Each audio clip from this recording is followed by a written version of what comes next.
नमस्कार, मैं हूं सौरभ उपाध्याय और हाँ, मेरा नाम देखकर कुछ लोग आज तय ही कर लेंगे कि मैं किस पक्ष में बोलने वाला हूं।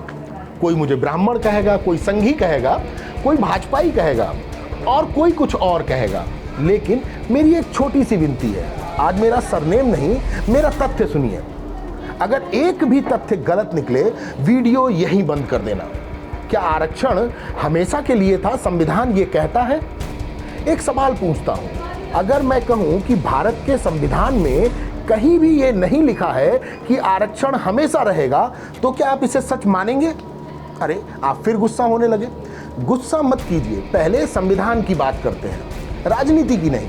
आज सोशल मीडिया पर दो तरह के लोग मिलते हैं। पहला, जो कहता है आरक्षण खत्म कर दो। दूसरा, जो कहता है आरक्षण को छूना भी मत। लेकिन सबसे कम लोग वो हैं जो संविधान पढ़कर बात करते हैं। आज मैं वही करूंगा। संविधान का अनुच्छेद 15 राज्य को सामाजिक और शैक्षणिक रूप से पिछड़े वर्गों के लिए विशेष प्रावधान बनाने की अनुमति देता है। अनुच्छेद 16 सरकारी नौकरियों में पर्याप्त प्रतिनिधित्व न होने पर आरक्षण का प्रावधान देता है। ध्यान रखिए, संविधान आरक्षण देना ही होगा ये नहीं कहता, बल्कि राज्य विशेष प्रावधान बना सकता है यह जरूर कहता है। यानी यह एक सक्षम बनाने वाला प्रावधान है। यह हुई एक बात। अब आते हैं डॉक्टर भीमराव अंबेडकर पर। उन्होंने संविधान सभा में बार बार कहा, भारत में सदियों का सामाजिक अन्याय खत्म किए बिना समान अवसर की बात अधूरी होगी। यानी आरक्षण किसी पर एहसान नहीं था, बल्कि सामाजिक न्याय का एक संवैधानिक उपाय था। लेकिन यहीं से दूसरा सवाल भी शुरू होता है।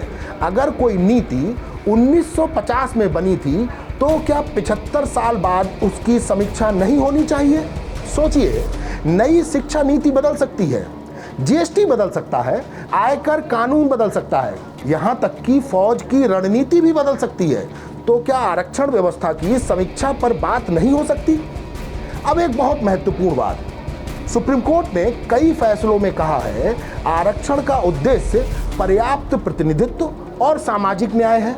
साथ ही 1992 के इंदिरा साहनी यानी मंडल फैसले में अदालत ने यह भी कहा कि सामान्य परिस्थितियों में आरक्षण 50% से अधिक नहीं होना चाहिए। यानी अदालत भी समय समय पर आरक्षण व्यवस्था की सीमाओं और स्वरूप पर विचार करती रही है। लेकिन हमारे देश में क्या होता है, जैसे ही कोई पूछ दे क्या समीक्षा होनी चाहिए, तुरंत दो कैंप बन जाते हैं। एक कहता है आरक्षण खत्म करो, दूसरा कहता है सवाल पूछने की भी इजाजत नहीं है। अरे भाई, सवाल पूछना भी अधिकार संविधान से ही मिलता है। ध्यान रखिए, आज की बात का निष्कर्ष ये नहीं है कि आरक्षण खत्म होना चाहिए। निष्कर्ष सिर्फ इतना है, क्या किसी भी सरकारी नीति की समीक्षा होना गलत है? अगर जवाब हाँ है, तो फिर देश की हर नीति की समीक्षा बंद कर दीजिए। अगर जवाब नहीं है, तो आरक्षण पर तथ्य आधारित चर्चा से डर क्यों?